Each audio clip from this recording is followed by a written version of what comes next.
আজকে কততম 76তম প্রজাতন্ত্র দিবসে আগামীকাল আমরা তার আগের দিন এখানে সমবেত হয়েছি সবাই মিলে। সবাইকে নমস্কার এবং স্বাগত জানাই। এখন প্রজাতন্ত্র দিবস ব্যাপারটা কি, মানে রিপাবলিক ডে ইংরেজিতে বলে। রিপাবলিক হচ্ছে একটা ফর্ম অফ গভর্নমেন্ট, সরকারের একটা বিভাগ বলা যায়। তো সেটা এর আগে কিন্তু রাজা রাজারা ছিল আমাদের দেশে। তো সেটা আমাদের স্বাধীনতা হওয়ার যখন হলো 47 সালে, আমরা কিন্তু পুরোপুরি স্বাধীন হলাম না। তখন আমাদের ডোমিনিয়ন স্ট্যাটাসে রাখা হয়েছিল এবং এই নিয়ে একটা আন্দোলন হয়ে আমাদের তার পরিণতিটা হচ্ছে এই প্রজাতন্ত্র দিবস 1950 সালে। মানে প্রায় 2.5 বছর বাদে আমরা পূর্ণ স্বাধীনতা পেলাম এবং তখন থেকে তারপরে আমাদের স্বাধীন এর জন্যে বহুমুখী লড়াই হয়েছিল এবং মেইন লড়াইটা করেছিলেন বাবা আম্বেদকর। তিনি সারা পৃথিবীর সমস্ত কনস্টিটিউশন ঘেটে, এটা মনে রাখবেন আমাদের কনস্টিটিউশনটা কিন্তু ইউনিক, পৃথিবীর মধ্যে এত ভালো কনস্টিটিউশন খুব কম আছে। তার জন্য প্রজাতন্ত্র দিবসের দিনটাকে কনস্টিটিউয়েন্ট ডেও বলা হয় এবং এটার পেছনে উনি ছিলেন ওই কমিটির চেয়ারম্যান রাজাগোপাল, আমাদের বাবা আম্বেদকর। তার সঙ্গে অনেকে ছিলেন, অনেক পণ্ডিত ব্যক্তিরা ছিলেন। তো এর একটা গুরুত্ব বিরাট এবং এটা আমাদের চিরকাল মেনে চলতে হবে যতদিন আমাদের দেশ এগোবে। দেশ এগিয়ে যাচ্ছে, আমাদের অনেক দিকে অনেক উন্নতি হচ্ছে, আমাদের ইকোনমিক্যালি আমরা এগিয়ে যাচ্ছি। কিন্তু একটা প্রবলেম এখনো রয়ে গেছে, সেটা নিয়ে আমাদের মাথা ঘামাতে হবে। বৈষম্য, মানে gap between rich and poor, এইটা নিয়ে আমাদের খুব ভালোভাবে কাজ করতে হবে। কাজ নিশ্চয়ই হচ্ছে, হবে আরো। আমি এখানে আমার বক্তব্য শেষ করে দিই। অনিন্দ যোগ সোসাইটির তরফ থেকে তপন ইসলামকে আমরা জানাই শুভেচ্ছা, অভিনন্দন। তার সুন্দর বক্তৃতায় আমাদের কিছুটা বুঝিয়ে দিল প্রজাতন্ত্র দিবসের শুরু এবং শেষ। এবার আমরা শুরু করব আমাদের প্রথম অনুষ্ঠান, সমবেত অনুষ্ঠান মুক্তির মন্দির দিয়ে। তার সঙ্গে কিছু কথা বলবে আপনার, ঠিক আছে, নামটা বলুন। ঝুম্পাদি মহুয়া কেয়া। না বললে তো শুনতে পাবে না। গত দুদিন আগে নেতাজি জন্মজয়ন্তী 129তম জন্মজয়ন্তী পালিত হয়েছে। তাই তাকে স্মরণ করব আমরা কিছু গান এবং কথার মাধ্যমে। কবি রঙ্গলাল বন্দ্যোপাধ্যায় বলেছিলেন, স্বাধীনতাহীনতায় কে বাঁচিতে চায় হে, কে বাঁচিতে চায়। পরাধীনতার গ্লানি বারবার বিপন্ন করেছে ভারতীয়দের। ব্রিটিশ শাসন, শোষণ ও পীড়নে বিধ্বস্ত হয়েছে ভারতীয় জনজীবন। ইংরেজদের বুট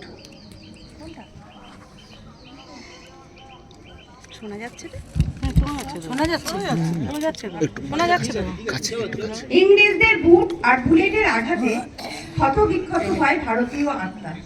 কিন্তু তারা স্তব্ধ করে দিতে পারেনি ভারতবাসীদের প্রতিবাদী কণ্ঠ। মুক্তির মন্দির সোপানতলে দাঁড়িয়ে কত দুঃসাহসী তরুণ প্রাণ দিয়েছেন দেশ জননীর বেদি মূলে। তারা আত্মহুতি দিয়েছেন, শহীদ হয়েছেন বীর বিক্রমে। এদিকে হিংস্র ইংরেজ পাখি মারার মতো মানুষ মারতে থাকে। ভারতীয়রা অপেক্ষা থাকে কখন এক দেবতা এসে এই সংকট থেকে মুক্তি দেবেন। বাঙালি কাঁদুয়ে যাক। সেই বক্ষবিদারী কন্দন যখন আকাশ বাতাসে প্রতিধ্বনিত হলো, ঠিক তখনই হঠাৎ আলো ঝলকারির মতো আবির্ভূত হলেন এক তরুণ। তিনি আমাদের প্রাণের সুভাষ। তিনি বললেন, তোমরা আমাকে রক্ত দাও, আমি তোমাদের স্বাধীনতা দেব। তারই একটি পছন্দের গান আপনাদের সামনে উপস্থাপনা করছি। মুক্তির মন্দির সোপানতলে কত প্রাণ হলো বলিদান, লেখা আছে অশ্রু জলে।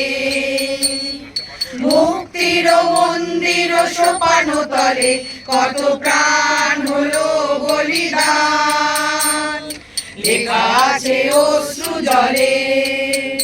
কত বিপ্লবী বন্ধুর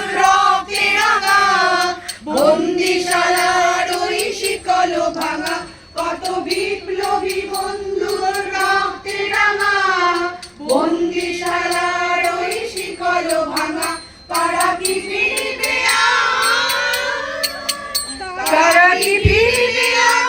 সুপ্রভাতে কত তরুণ অরুণ গেছে অস্তাচলে, মুক্তির মন্দির সোপানো তলে কত প্রাণ হলো বলিদান, লেখা আছে অশ্রু জলে।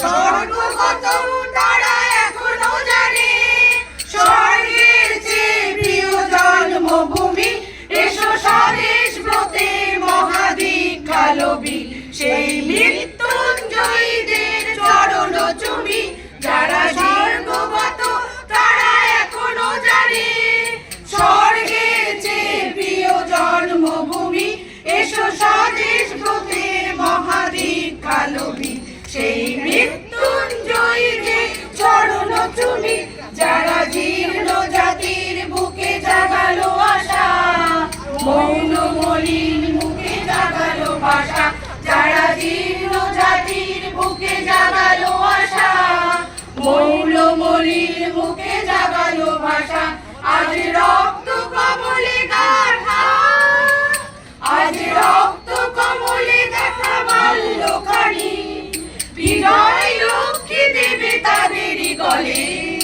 মুক্তির মন্দির সোপানো তলে কত প্রাণ হলো বলিদান, লেখা আছে অশ্রু জলে, মুক্তির মন্দির সোপানো তলে কত প্রাণ হলো বলিদান, লেখা আছে অশ্রু জলে, লেখা আছে অশ্রু জলে, লেখা আছে অশ্রু জলে। বাহ বাহ, জয় হিন্দ, জয় হিন্দ, জয় হিন্দ, জয় হিন্দ, জয় হিন্দ, জয় হিন্দ। ভারত মাতা কি জয়। ভারত মাতা কি জয়। এরপরে আমাদের প্রতিযোগিতা শুরু হবে। আপনারা তৈরি হয়ে নিন, এক এক করে ডাকা হবে এবং নামগুলো আমাদের দিলীপদা,